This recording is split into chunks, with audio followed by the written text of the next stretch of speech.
जो तब होती है जब आपके शरीर का तापमान 104 डिग्री फ़ारेनहाइट या 40 डिग्री सेल्सियस से ऊपर चला जाता है। नॉर्मली शरीर का तापमान 97 डिग्री फ़ारेनहाइट या 36.1 डिग्री सेल्सियस से लेकर 99 डिग्री फ़ारेनहाइट या 37.2 डिग्री सेल्सियस तक होता है। हीट स्ट्रोक आमतौर पर गर्म और बहुत ज़्यादा ह्यूमिडिटी वाले वातावरण में बहुत देर तक रहने से और ऐसे वातावरण में अत्यधिक परिश्रम करने का परिणाम होता है। आइए जानते हैं लू लगने के कारण को। लू लगने के दो मुख्य कारण हैं। पहला कारण है गर्म वातावरण के संपर्क में आना। गर्म और ह्यूमिड वातावरण में लंबे समय तक रहने से शरीर के अंदरूनी टेम्परेचर में वृद्धि हो जाती है। इस प्रकार का हीट स्ट्रोक अक्सर वृद्ध और लंबे समय से बीमार यानी क्रोनिकल इन पेशेंट में होता है। लू लगने का दूसरा कारण है गर्म और ह्यूमिड वातावरण में बहुत अधिक काम या एक्सरसाइज करना। व्यूअर्स, आइए जानते हैं लू लगने यानी हीट स्ट्रोक के रिस्क फैक्टर्स को, यानी उन कारणों को जिससे लू लगने का खतरा बढ़ जाता है। सबसे महत्वपूर्ण कारण है कम मात्रा में पानी व तरल पदार्थ लेना। अधिक मात्रा में चाय, कॉफी व बीड़ी सिगरेट लेने से भी लू लगने का खतरा बढ़ जाता है। व्यूअर्स, गर्मी में ज़्यादा कपड़े पहनना या खुले हवादार कॉटन के कपड़े ना पहनना और इसकी जगह नॉन कॉटन और टाइट कपड़े इस्तेमाल करना भी लू लगने का खतरा बढ़ा देता है। गर्मी के मौसम में शराब का सेवन डिहाइड्रेशन कर देता है और लू लगने का रिस्क बढ़ा देता है। बुजुर्ग और छोटे बच्चों को लू लगने का खतरा ज़्यादा होता है। व्यूअर्स, हृदय और छाती के रोगियों में भी लू लगने का खतरा ज़्यादा होता है। इन सबके अलावा ब्लड प्रेशर और डिप्रेशन में दी जाने वाली कुछ दवाइयाँ गर्मी सहन करने की क्षमता को कम करती हैं, जिससे लू लगने का रिस्क बढ़ जाता है। व्यूअर्स, आइए अब जानते हैं कि लू लगने के कारण हमारे शरीर में क्या परिवर्तन हो जाते हैं। अत्यधिक गर्मी से अत्यधिक पसीने आते हैं और शरीर में नमक यानी इलेक्ट्रोलाइट्स और पानी की कमी हो जाती है। इस वजह से डिहाइड्रेशन होता है, जिसके कारण मांसपेशियों में ऐंठन यानी हीट क्रैम्प्स होते हैं और अगर जल्द ही इलाज नहीं किया जाता तो ये कंडीशन गर्मी की थकावट यानी हीट एग्जॉस्टन में बदल जाती है। व्यूअर्स, अगर इस कंडीशन में भी रोगी गर्म वातावरण में ही रहता है तो ऐसी स्थिति में शरीर के टेम्परेचर कंट्रोल करने की क्षमता चली जाती है और शरीर का अंदरूनी यानी कोर टेम्परेचर बढ़ जाता है। कोर टेम्परेचर यदि 40 डिग्री सेल्सियस से ज़्यादा बढ़ जाए तो ये हमारे शरीर के सारे सेल्स और अंगों को नष्ट करने लगता है, जिससे मृत्यु भी हो सकती है। व्यूअर्स, आइए जानते हैं हीट स्ट्रोक यानी लू लगने के लक्षणों को। इस कंडीशन में शरीर का कोर टेम्परेचर यानी अंदरूनी टेम्परेचर 104 डिग्री फ़ारेनहाइट यानी 40 डिग्री सेल्सियस या इससे अधिक हो जाता है।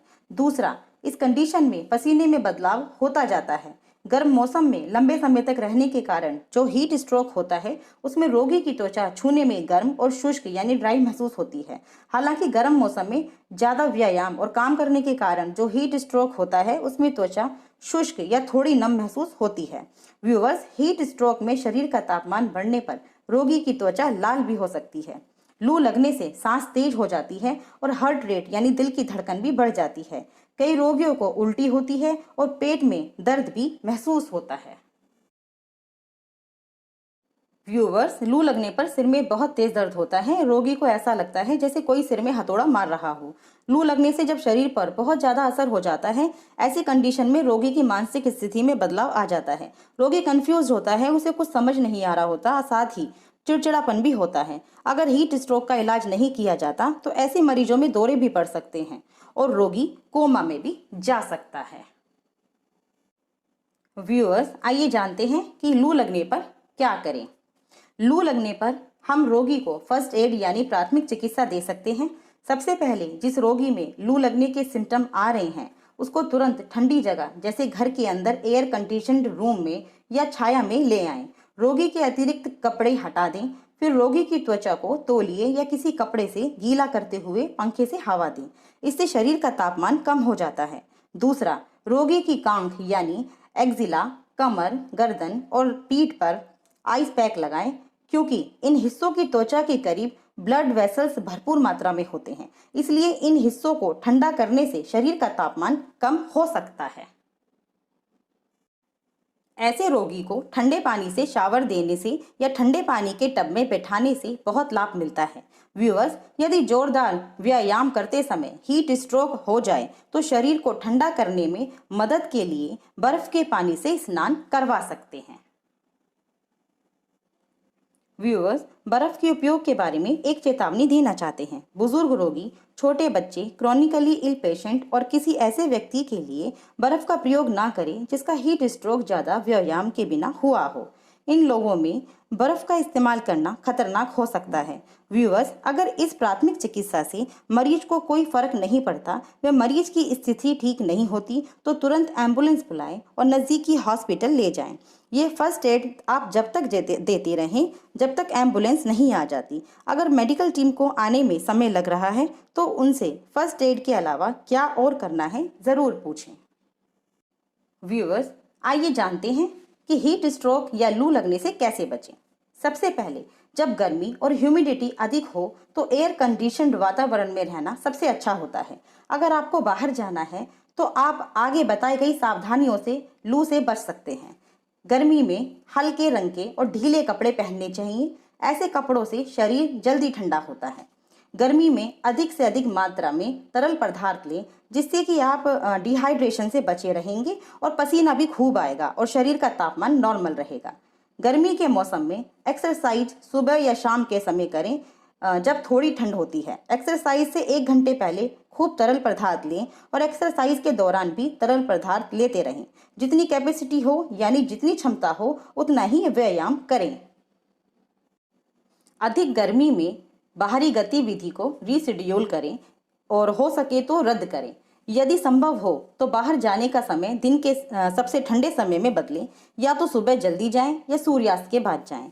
गर्मी में कैफीन वाले पदार्थ जैसे चाय, कॉफ़ी और अल्कोहल से बचें क्योंकि इनके सेवन से शरीर में पानी का लॉस होता है यानी यूरिन अधिक आता है और डिहाइड्रेशन का ज़्यादा चांस होता है। व्यूअर्स, गर्मी में हमें अपने यूरिन यानी मूत्र के रंग की निगरानी करनी चाहिए। डार्क येलो यूरिन डिहाइड्रेशन का संकेत होता है। ऐसी स्थिति में पर्याप्त तरल पदार्थ पीना सुनिश्चित करें।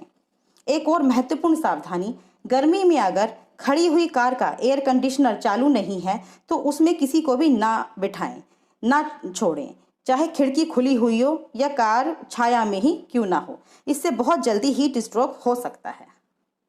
यदि आप ऐसी दवाई लेते हैं जिससे डिहाइड्रेशन होता है, जैसे कि बीपी की कुछ मेडिसिन या जिनसे गर्मी अधिक लगती है जैसे एंटी डिप्रेसेंट मेडिसिन, तो तेज धूप और गर्म वातावरण में निकलने से बचें। व्यूअर्स, यदि आप काम या खेल के लिए गर्म वातावरण में रहना चाहते हैं तो धीरे धीरे अपने शरीर को कई हफ्तों तक गर्म वातावरण के अनुकूल होने दें। एकदम से गर्म और ह्यूमिड एनवायरनमेंट में काम करने या खेलने से हीट स्ट्रोक की संभावना बहुत अधिक होती है।